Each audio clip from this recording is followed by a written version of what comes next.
How do you describe a feeling?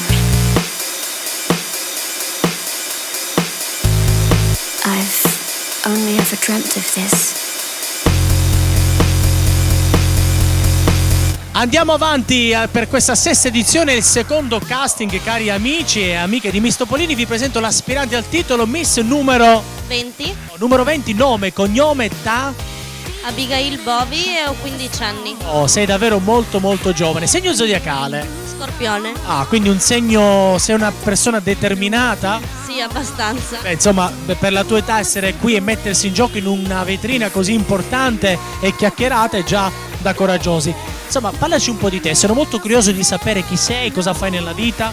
Io studio, faccio il Nordio, quindi arte, disegno e tutte queste cose qua. E mi piace molto cantare, però purtroppo non posso fare canto, Come mai?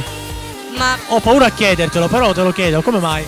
per motivi di tempo, spazio, Pensavo qualcosa di più serio, vabbè, ma il tempo si trova. Insomma, sei un artista a tutto tondo. sì, diciamo di sì. Però se dovessi proprio scegliere una cosa tra tutte quelle che mi hai elencato, cosa sceglieresti? L'artista nel campo del disegno o della musica? Musica. Beh, pure io, brava.